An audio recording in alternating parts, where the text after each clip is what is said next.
Hi, everybody. Welcome to the Jim and Sam Town Square. I'm Scott King. Jim and Sam fans know me from the Forbes articles, and I'm joined, as always, by multi-Emmy Award-winning TV producer Chris Cangilla. This episode recapping week 2 of December 2023. We're getting close to the Christmas show. For now, let's talk about something maybe a little less cheery, something that fellas have done, like yourself, Chris.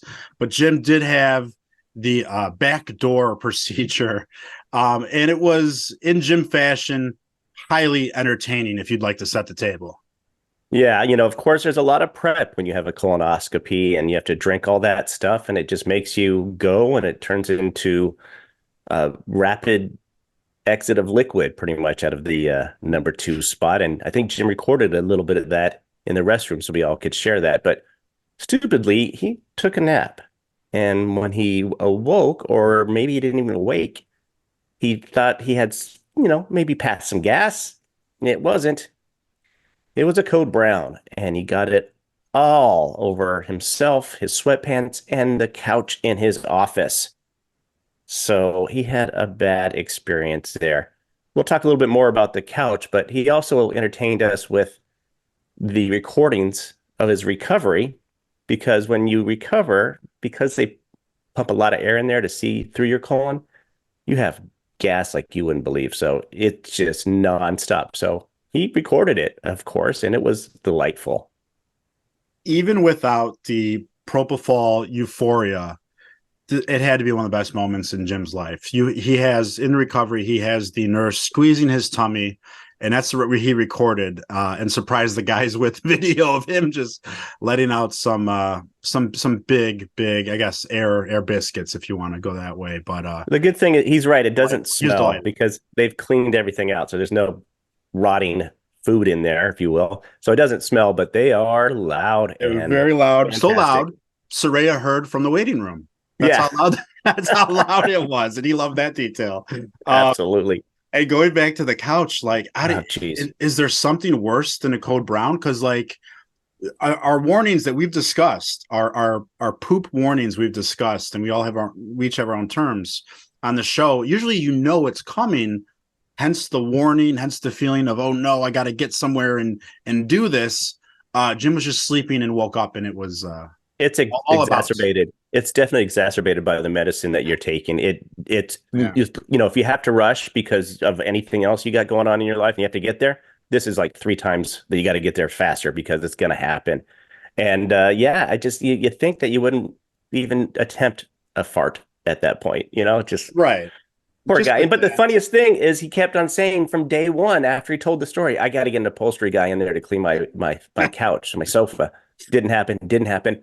And so much so, for those sleuths out there, if you go and follow Nikki Norton, she did an Instagram story from The Office where this happened, and she's talking about how everything has to be cleared out. And guess what you see on the sofa? The towel that Jim was talking about covering up the spot. So if you look for it, you'll see where it all happened. If the cleaning lady gets in there and the towel's not there, she moves the towel, you'll hear something like, oh, very big stain. Very big stain. Just like many stains on his pee sheets. Yeah. That's right. And just this is not talking me into getting one of these. Not only did he have, let's call it code black, but hearing about the prep and what you can't eat, what you got to drink, and then it's one day. Yeah, but then you wake up and your beehole's all sore and raw. It just... Man, I mean, I think Jim got to do it, but I think Jim has some more things going on back there that may not be medically induced. So maybe it's a little raw anyway.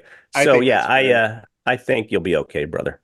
You touched on Nikki's filming. They have the YouTube channel together now, and this is something I want to check out that I haven't checked out yet. I mean, it's super interesting. It's like, because we don't hear us, just like E-Rock didn't know that for 2 years they had been married. Years? YouTube. Years, as Sam would say during the show. I love that. Yeah. And now they have a YouTube channel where they're peeling back the curtain, and you can see everything kind of going on with their lives. So I definitely want to check that out. He's really, after not telling anybody, which they can do whatever they want. That of course makes sense. Now they're goes back to our speculation of why is Saraya shooting all this stuff? Why is she going to Cleveland with them? Well, Here it is. It's out now, and hopefully we get to see some more videos coming soon. I don't know if when you subscribe, you have to kind of sign or check for a terms of service, but Speaking of the terms of service arguments, yes, we are going to talk about it again because callers called in and we were talking before the show. You think it was resolved a bit. I do not. Why don't you go ahead and, Chris, if you want to touch on what the kind of the callers were saying and how you think everything unfolded after that. Well, I'm happy that the callers reached out and did this because they weren't addressing it on the show. I still believe Travis is not the same person that he was before this happened. I think he's come out of his shell a little bit more this week than he did last week and contributing on the mic. But yeah, he's like, what's going on, Jim? They just went into it. And Jim was pretty adamant about saying, I hold no grudges. There's zero penalty, he said. There's zero penalty for arguing with me on the radio. I don't feel like I would ever begrudge somebody like that. I'm not going to talk to them afterwards. I'm not going to change, even though Travis and technically, works for Jim and Sam. He's not gonna, is he boss? He's not gonna do that. Now, I thought we had some resolve, but I don't think you do, right? No, because the situation is about Travis's reaction. I don't think he went into his shell so much as he decided, like, look, I already don't like being the Google expert. I have to book the show. I have to do all the production work. So when he's being like, and he talked about this after the fight. He's like, I try so hard all day. I got to be an expert right away on everything. So he doesn't like that, and then he gets yelled at for it. And again, one of the biggest Jim Norton fans in the world. Awesome guy, hilarious guy. But Jim yelled at him for that. Jim was worked up. And they're all big boys. Doesn't necessarily owe him an apology. And I guess Jim, to the callers, responding to the callers, told his truth, how he saw, like, yeah, there's no penalty. Well, there shouldn't be. They've worked together forever. He's an executive producer. He's not an intern. Penalty, like, I guess. We don't know what goes on behind the scenes Right. either. He probably went up to Travis, maybe, and even not on the radio and say, "Hey, man, that wasn't cool, but we're good." But yeah, I agree with you though, because I don't think Travis is the same. Like I said in the beginning, I don't think Travis is the same. So maybe he's reeling back a little bit, or just saying, "Okay, I'm going to take on a little bit different role." But I appreciate. Yeah, go ahead. I'm sorry. Go ahead. No. Go. You got it. Talk about this. Yeah, that's right. Continue. You go ahead, no, I think that it took two callers to nudge them to talk about it. I wish the second caller, or maybe another caller, would have said, okay, Jim, that's your side. Now, Travis, let's hear, because we did not hear Travis's side of, I don't like being the expert. I appreciate being yelled at. So I'm a little more quiet now. And that's, I think you're absolutely right. I would like to hear Travis. That's where I didn't feel the resolve there, the closure. Yeah. I know we're going to be called hens on this because we're chit-chatting about it so much, but I think it's the biggest fight ever on the show. It's Travis is quiet now. So I wanted to get back to the way it was, and maybe we'll see a little bit more of that resolve on the Christmas episode coming up next week. I think so. I think we will. And that's just how it is. I think you did start to hear more from Travis later in the week, but or a little bit more of it's their honest show. O&A Universe is always about honesty. If there was like, oh yeah, no, we didn't talk after, didn't feel the need to, or if Jim said, oh yeah, we talked and it's all good. We needed a little more, especially Travis's side. And I think that's why I didn't feel that there was closure for the terms of service argument.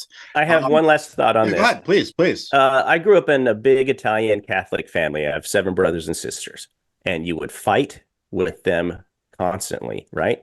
But you would fight at dinner, and by bedtime, you're friends again. So I think that has a little bit to do with what this kind of family is of Jim and Sam. I think they do argue, they bust each other's things, and it's one of those things where it's okay. We're doing this on the show. I'm not holding a grudge, like Jim said. And I think maybe they have that kind of relationship where they know that this is going to happen and everything is going to be okay. But we do see a little difference in Travis. There's a difference, and that was the biggest blow up, not just a little bit of jocular ribbing. It was the biggest blow. So it's interesting. It's still interesting. I think so. And this Jim touched on it's like past the point of quadrupling down that he's not going to sign his contract. And this wasn't out of anger or anything involving Travis. They're just kind of talking about the future of the show. But this one, I think, Chris, that's why Sam said when he did our show that Jim just kind of, will say things out of anger. Like he was furious about something this week and then he was fine the next day. I forgot what it was. But Jim was saying that, kind of touching on that he knows they're just going to lowball them and he doesn't want to do all this again. What if they don't? What if Yeah. they don't lowball them this time around, or Jim, doesn't want to do another tour anytime soon? Like, I feel like the door's a little more open now after hearing Jim say like why he doesn't want to. It's not that they're not respected and no videos or he wants to do something else. It's that, He keeps on saying I did a 20-year run. I'm good. I did 20 which is good years. awesome. What a Yeah. great number to hang your hat on Yeah. if he is done, and that's fine. But do you have a little more optimism after hearing him talk this week that maybe? No, I think he's truly done. And Yeah. Sam had somewhat of a comment. I can't remember exactly, but it was something tied to Jim, as fun as financially, if Jim's not there, they're going to get lowballed anyway if they're together. And if Jim's not there, are they going to get even more lowballed or is the show completely over? So there's some financial concerns I bet everybody else on the show would have when Jim does leave if they don't have a good plan in place or something along those lines. So yeah, he's gone. He's gone. I love him to death. I don't want it to happen, but and they said that that's not going to happen. Their contract actually goes until December of 2024. So we thought it was October of 2024, but Oh, it's a this couple was more months. They mentioned that. So I think because they had delays in getting it signed last right. time. You're exactly right. Yeah. So I think it is a little bit later. So we get a couple extra months. Yeah, so he's still probably gone, but you never know what could happen with Sirius where they're not going to lowball. Maybe there's something happens where they need him. Maybe. We love when they follow Alex Jones. It's one of and certainly Elon Musk. So there was the Twitter call with some guys who are, Alex Jones is back on Twitter. So there was a call with Elon Musk and Vivek. They Vivek on the show was on. Yep. And he forgot to turn off his microphone, or he wasn't able to turn off his microphone, was he, Chris, during a very vital time where there shouldn't be. They hear someone urinating, it sounds like, into a urinal or a toilet or We whatever hope he's so. at. Yeah, and they're like, and one of the other guys on the call called him out. Is that you, Vivek? We hear you. And he's like, Mean, oh man. yeah, sorry, yeah, that was me. Sorry, guys. It can happen. I've mic'd up a lot of people, a lot of reporters, a lot of anchors, a lot of talent, a lot of guests coming into a studio or out on a location shoot. And you want to make sure that they turn that off because usually you mic them up, you fix some lights, they go to the restroom. It's like, okay, yeah, let me turn the mic off for you, just in case. Yeah, you don't want to be heard peeing or confessing to a murder, like Oh, that's right. documentary That's right. that they like Yeah. talking about Yeah. on the show. Another kind of current event breakdown I thought was great was the Chris Wallace interviews, because this week Chris Wallace's interview with Adam Driver was making a lot of headlines and trending. Basically like saying, hey, was it harder for you in Hollywood because you're ugly? Well, I mean, Yeah. I don't think Adam Driver's having any problems with career, with the ladies, with anything. So it was really weird. And like, I don't know what as an interviewer, and we've interviewed people on the show, I don't know what you're expecting to get out of that. It was just brutal. And then we heard his Al Michaels interview was brutal. Yeah. It's very pedestrian. I think somebody with that much Great phrase. experience would have the right kind of questions to ask. But, he's like, you haven't tried a carrot, to Al Michael, who hasn't had any vegetables. He's like, no, I haven't had any vegetables. I just told you that. Yeah. Not even a carrot. I mean, it's like this, they're just stupid questions. And, like Chris Wallace is some kind of looker, and he's given Adam Driver Right. issues about his looks. I saw Adam Driver do the Saturday Night Live episode this Yeah. past Saturday. He is amazing. He has so much talent. He's playing the piano. Ridiculous. He's really, I mean, he's just charismatic too. And I think sometimes also, if you aren't the best looking person, which I think he has good looks, but he's not, Brad Pitt, and you have charisma and you have talent, boy, you just rise up the scale anyway. So I think he's, like you said, Yeah. doing just fine. Yeah. Has this crazy career. He's such like a confident, great actor. Like, ask him about his amazing career. You're just wasting an interview on a bunch of nonsense. Same with Al Michaels, legendary broadcaster. I mean, I want to hear some stories. And do you believe in miracles is one of the highest ranked, catchphrases calls, in any kind of play-by-play calls. Absolutely. 100%. Another kind of current event thing they tied into a potential nickname for Jimmy is talking about Chris Christie and his just brutal nickname for Trump because he's ducking the debates. Said they should call him Donald Duck, which was not a good nickname compared to Trump's. Whatever you guys say about Trump, his nicknames stick and they completely ruin people's political careers. They go right to the core. Absolutely. Yes. He finds the thing that you're most, nervous about or your flaw, and he just goes right to the heart of it. And so they're talking about what he would call Jim if he didn't like Jim, and Jim was debating him. and they were doing such a funny job of saying this. They're like, so let's have a Blinky over there, Blinky, doing in the Trump accent, Blinky, because Jim blinks a lot. Can't And stop blinking, blinking. and they just kept on doing it. And it was hilarious. It It was was very just funny. right off the cuff, and they just were both Sam and Jim were just doing the Blinky Trump voice. It was great. That's one of those things you hope keeps coming back, a kind of a recurring bit. Just a quick hit here. Jim did finally, I'm surprised it took him this long, tried VR pornographia. And not, I mean, maybe even definitely more surprising, I would say, was the fact that Nikki maxed out Jim's card, and Jim is tolerating this kind of Let's hope those two spending. things aren't tied together. The trying the VR porn and Like, you go ahead, yeah, buy something. yeah, buy something. I'm going to do this. Yeah, she hey, she's a wife. She's been given the credit card to do what she wishes, and unfortunately, I could see this coming a little bit. I don't know them, but I've seen what she purchases and what she likes, and she has very high standards in taste of foods as well as clothing and other items. We'd heard about the table. What was it? A bar cart that she wanted to purchase for like $12,000 or something like that. So, yeah, I think Jimmy's getting out on the road, and we'll talk a little bit about that coming up soon. But getting out on the road, and maybe we'll sign a longer contract just so he can keep those funds coming in to take care of the new expenses in his life. Even though, and I'm just going to kind of jump to this too. Yeah. Sam has said it over and over again, and Jim has said it. Everybody's complaining about thinking that Jim is different now. Jim is so different since he got married. Nah. Well, he announced he got married maybe a month or so ago, but he's been married for a couple of years. So have to go that far back. It's a great point. Was Jim different and a year ago?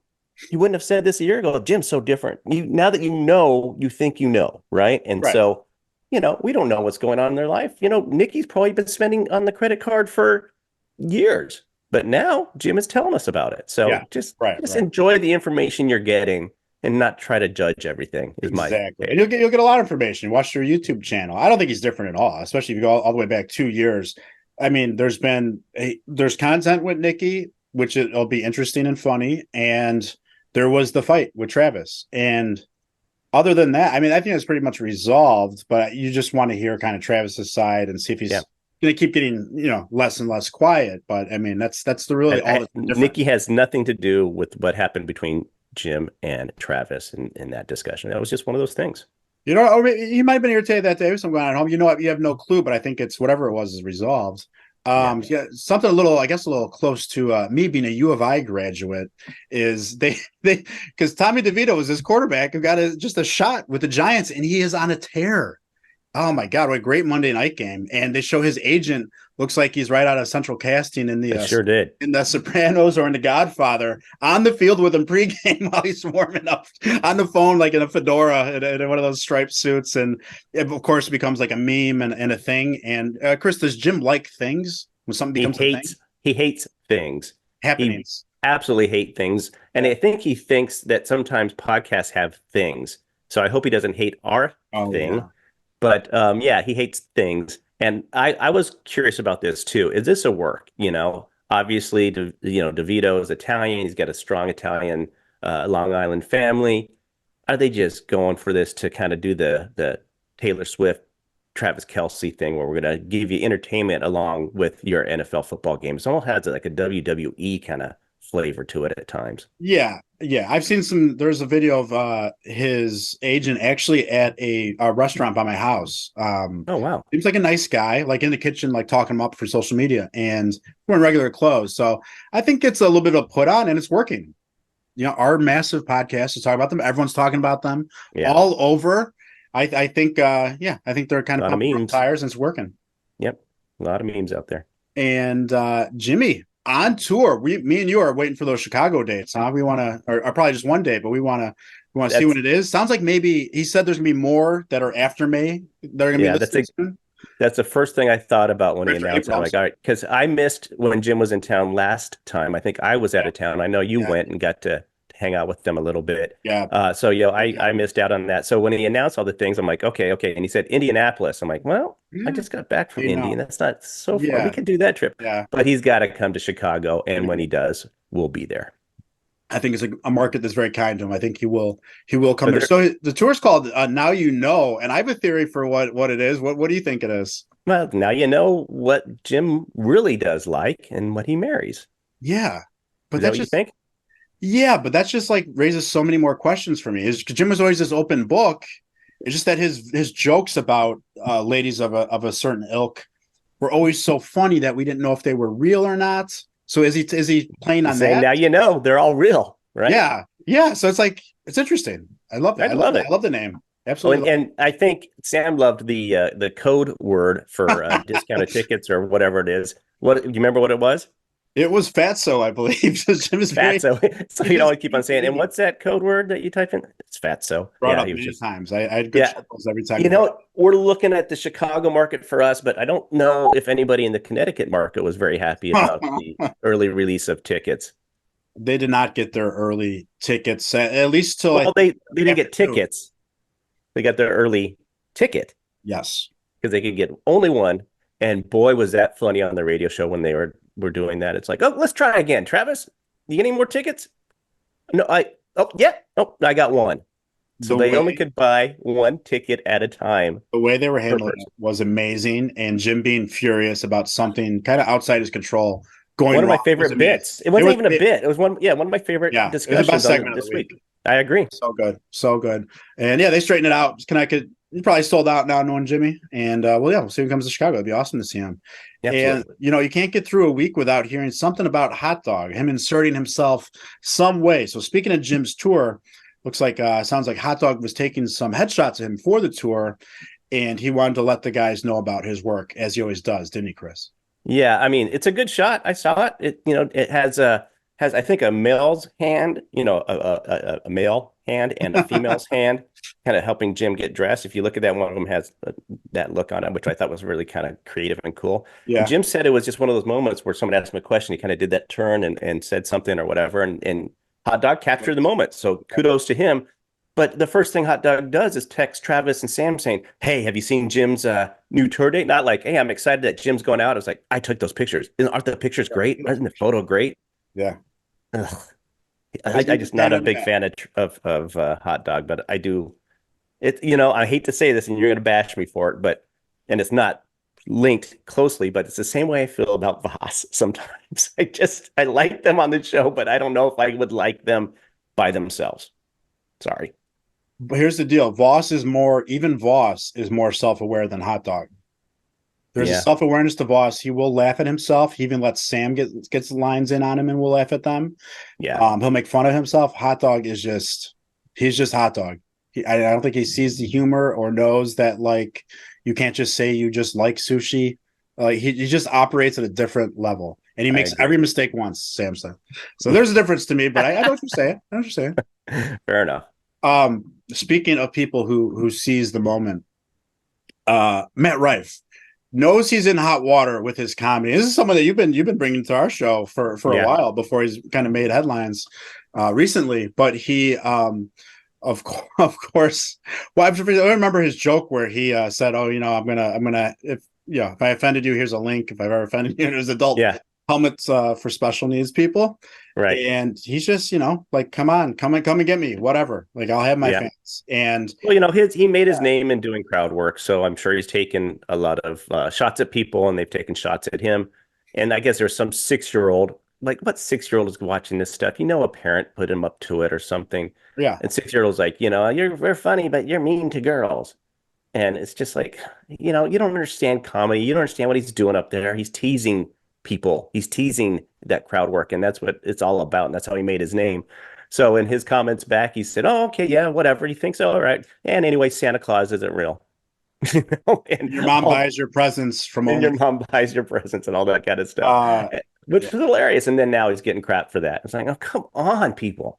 the wrong person in the situation is getting crap because the mom put out a video like, "Oh my god, Mhm. um, why is your 6-year-old on the internet at all? Let alone putting out a video that millions of people could see, and you leave your They 6 want to go, they vulnerable to want to that." go vile. I really, really hate these kind of not helicopter parents, but these parents that think their way into getting viral and Yeah, getting kids. looks at is using their children. It just Yeah. makes me sick. Yeah, so I think it's honestly horrible parenting. Like you should not, you should not be talking to anybody on the internet, making a video where they can be, a bunch of people could either make fun of them or get in some type of situation. No way. Um, oh, the AA flight. We heard this news story. We heard them break it down very well that on an AA flight, there was a woman who got on who was drunk, and her friend or friends were even had to be even drunker, more drunk because they did not get on. And a woman who had her bag under this woman's seat later discovered there was puke on it. And you can't help but think what Airplane Jimmy would have done in that situation because all she got was, I think, $50 credit. Yeah, $50 credit. Ridiculous. And they made a valid point. Did you take any pictures of the damaged bag and all that? Nope. Well, you can't prove anything. I mean, you always got to take pictures when things happen. Yeah. There's so many photos on my phone of things that I'll never look at again. But if we leave an Airbnb, we take photos of all the places that we were, everything that looks good, so we don't have someone to say, "Hey, you damaged our wall." No, we didn't. Here it is. Look, Right. and you take photos when you get in car accidents and all that kind of stuff, just so you can prove your point. Why didn't you take this photo, especially if you're going to go after American Airlines for a credit? Yes, absolutely. I would have loved to see Jimmy just go nuts. There's puke. There's puke all over my bag. Holding up. Yeah, I could see it too. Where's your terms of service? Oh God, that's Travis. Travis, pull up.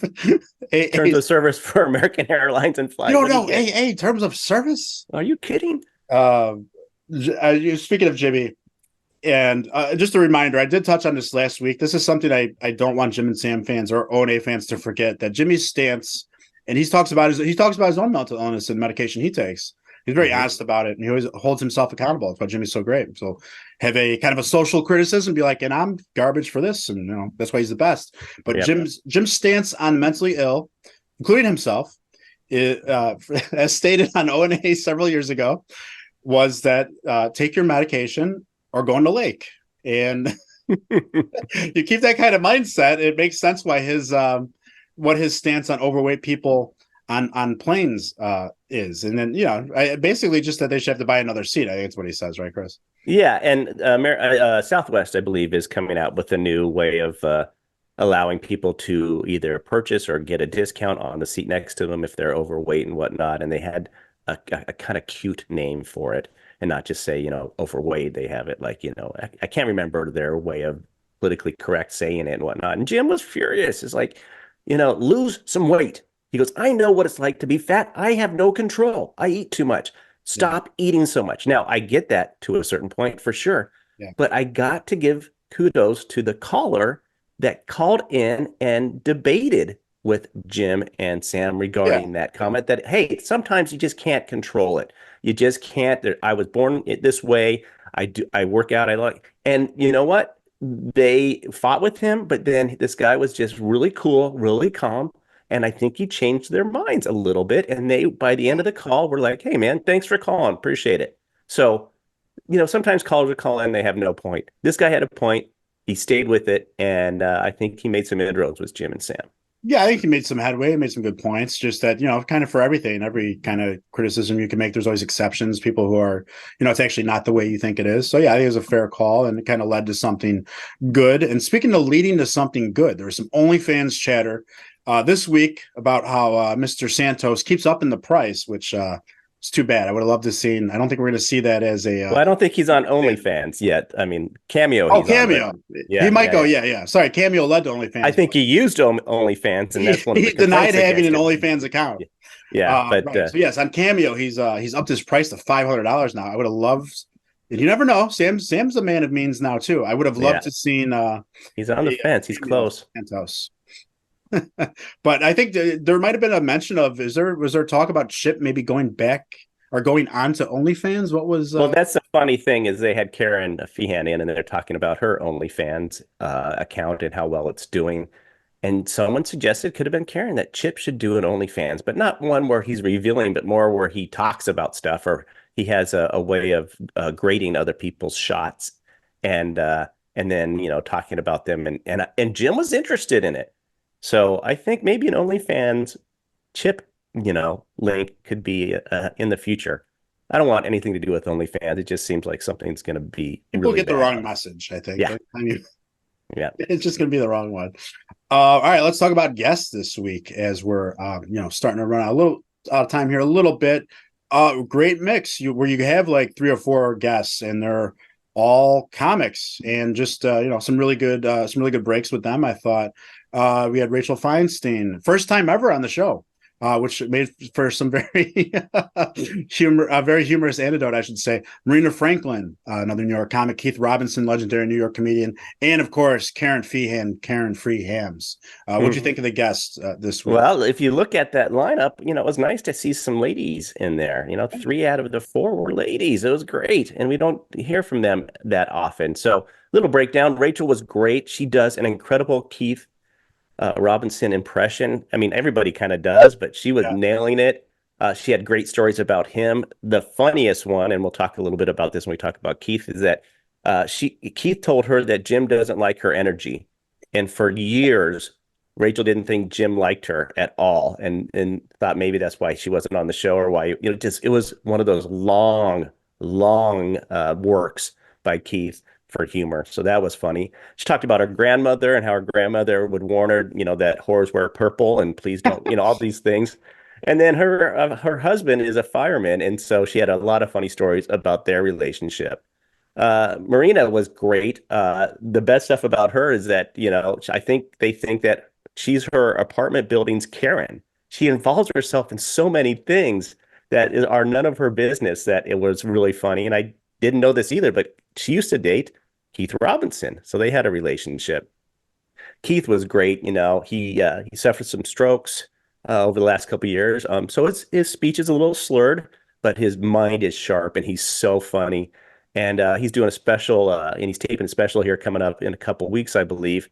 And he had a great story about a PlayStation 2. Can we take a minute and talk about that? Because I think it was hilarious. Yeah, go for it. All right, and then we'll talk a little bit more about Karen. But the PlayStation 2 story was wonderful. We talked about how Marina and Keith were dating, and Keith got Marina a PlayStation 2. This is back many years ago, and she loved it, and she was getting into it, and she was playing it, and she goes, "Yeah, here's your present." She tossed it to him, and it was this scratchy sweater, and he hated it, so he threw it on the ground and stepped on it, and was like, "This is horrible." Well, in Keith fashion, he's like, "I'm taking back my present." He unplugged the PS2 while she's playing it, gathers it all up, and takes it back. And she was livid. But the best part about this is weeks later, she thought everything would be fine and that he'd give her back to her. She realized that he sold it to Bill Burr. So Bill Burr had her PS2, that Keith sold it to him after taking it away from Marina. That was fabulous. Last thing about Karen Feehan, the other guest, she's doing really well financially. She has a boyfriend now that's going with her on her trip to Houston for her comedy, but she's not letting him go to first class. She's putting him in coach and flying him that way. Kind of an awkward situation. I don't know about that, but she's spent a lot of money on restaurants, the Wagyu beef and the truffles and all that kind of stuff, which they talked about maybe Nikki would want to do all that stuff too and cost Jim a fortune, so they had that. Yeah. So those are the guests. Do you have anything to say about them before we figure out who's our best guest? So one of the best part maybe about Keith's work on Rachel was it led to Jim not being invited to Rachel's wedding. That's right. She thought he didn't like her. She didn't invite him because of Keith. I forgot about that. Effect. But and Marina, before she moved to New York, I used to see her at Zany's when I was doing stand-up. She'd be at Zany's all the time working. Always very likable, very funny. Yeah, she's very effervescent. She's very upbeat and whatnot, but she is a Karen. So who's your favorite? So my favorite, and gosh, I really liked Rachel's first appearance. She was fantastic. But there's a common denominator here on why all these people had great stories. It's Keith. Keith was great. And even if his appearance wasn't fantastic, even though it was pretty good and that story is wonderful, what we learned about what Keith did to all these other comics was fantastic. So Keith is my pick of the week. And I think I'm pulling back the curtain a little bit here. I am 99.9% sure not only did Keith date Marina, but I believe I heard on podcasts he dated Rachel also. Just didn't come out. And again, okay. Call me 99.9% sure. I think you might be able to Google it or find some stories. But it's hilarious. Like Keith, like he's if that's true, which I think it is, he's dating all these, these happening female stand-ups, and for 15 years since I've been hearing them like on podcasts or people talk about him, for 15 years he sounded like he's super old, like take that stupid. Like, yep. He's only 49 now. He had a very unfortunate health incident. Yeah. But like 15 years ago he sounded like he's super old. I remember hearing he was dating Rachel. Rachel's a cutie. I was like, yes, she is. Whoa. But good for him. Yeah, I mean, we didn't know that he was younger. Yeah. A legend in every regard. I think Karen was great. I think Rachel was just such a good storyteller. I think Rachel was my favorite for the week. It was definitely close. I absolutely loved her stories, and it was fantastic having in there. All right, let's get into line of the week. Do you want to start this one? I got two I wanted to touch on. All right, we got a couple minutes. Hit them both for me. All right, so mine, and people might have missed this. This is my runner-up. I know my line of the week. Runner-up was Jim doing a live read early in the week, like Monday or Tuesday, for Steven Singer. And he said there's a line of like, these diamonds aren't like that fake plastic. And then Jim does a little improv, goes, yeah, like that fake plastic V that Steven has S with in his office. I didn't hear this. I must have not listened to it. I must have skipped right over it. That's fantastic. Cracking up. But no, from the gentleman who called, bigger gentleman, said his father was a bigger gentleman and also was I believe he was a pedophile, the guy who called. So a real crazy story. And the guy's like, yeah, and he ran right out of town. And Jim goes, well, he was 600 pounds. He didn't run. I did hear that one. That was line of the week. How about you? That's great. All right, I'll be quick here. My runner-up was when they're talking about the best stand-ups on TV. There was a list that came out. Jim said that, he wouldn't trust any of the comedians to make the same decisions he made. And Sam goes, I hope not. Because Jim, in his eyes, didn't do very well. Obviously, he did, but he thinks he was giving him shit. So, all right, let's get back to the other line of the week. Jim, Karen, and Sam were talking about Nikki and her credit card issue, and Karen said, it's like you're rearing a child, and Jim said, well, no, I'm the one getting reared.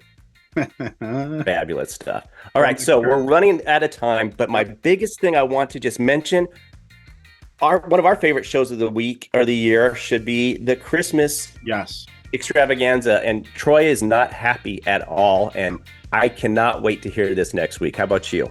I can't wait. There's always so much buildup. We know Troy is furious for years past, and he's already showing that attitude. It should be a good one. And Jim is the wild card. If he's being overly generous or just give you a chip mug or something. So, and Hot Dog is always under the gun to do something good. I can't wait. Can't wait. So, yes, join us next week as we break down the Christmas extravaganza that we do here in the town square. Thanks for watching and listening to the Jim and Sam Town Square. Please remember to like and subscribe and turn on that notification bell, not Doug Bell, so you don't miss an episode. And if you're just listening to the podcast, please leave us a 5-star review. We really appreciate it.